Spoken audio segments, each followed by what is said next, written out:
Shalom sahabat. Hari ini saya mau menyapa para sahabat saya pasutri GKI Cinere ataupun para pasutri dimanapun Anda berada.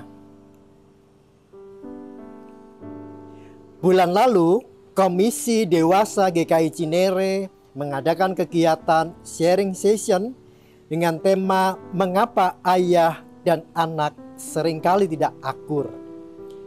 Di luar sana mungkin banyak juga relasi kurang hangat antara ibu dan anak perempuan. Karena pengetahuan gaya pola asuh yang mungkin terbatas, anak menjadi terluka dan kemudian menyimpan luka hati kepada orang tuanya sampai dewasa. Dampaknya ketika kita menjadi orang tua, tanpa sadar kita menurunkan gaya pola asuh yang sama, yang bisa jadi juga membuat anak kita terluka. Sahabat, lalu bagaimana kita menyikapi luka itu?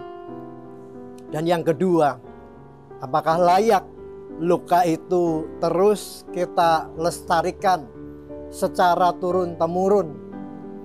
Maka mari kita mendalaminya, menggumuli luka itu dalam terang firman Tuhan yang diambil dari Mazmur 147 ayatnya yang ketiga demikian. Ia menyembuhkan orang yang patah hati dan membalut luka-luka mereka.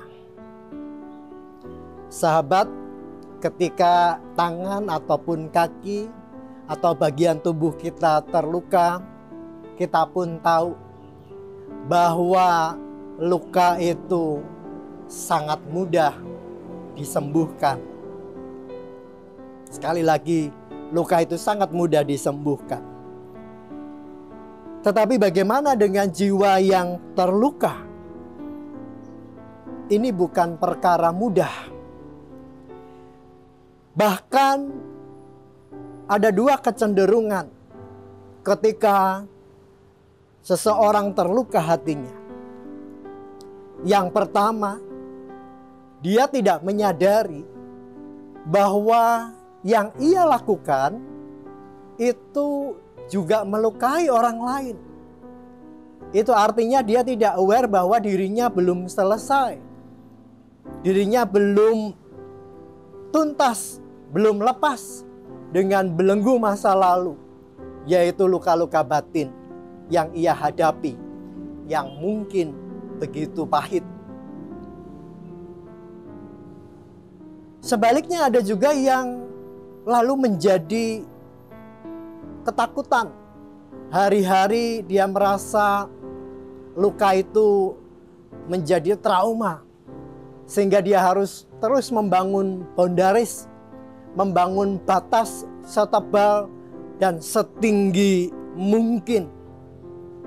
Kenapa?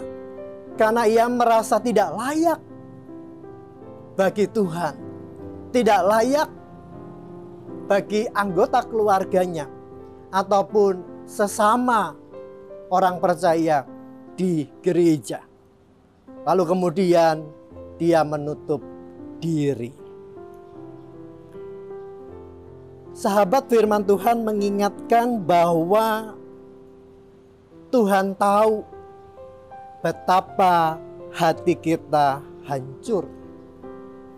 Tuhan tahu bahwa kita mengalami luka yang tak tersembuhkan. Maka disinilah menjadi panggilan kita. Mari kita memeriksa diri kita. Sudahkah kita berdamai dengan masa lalu? Kita berdamai dengan luka-luka kita?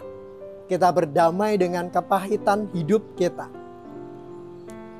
Percayalah bahwa Tuhan senantiasa memandang hina hati yang hancur, hati yang patah hati, Dan saya mengundang sahabat untuk kita datang ke hadirat Tuhan, meletakkan luka-luka itu.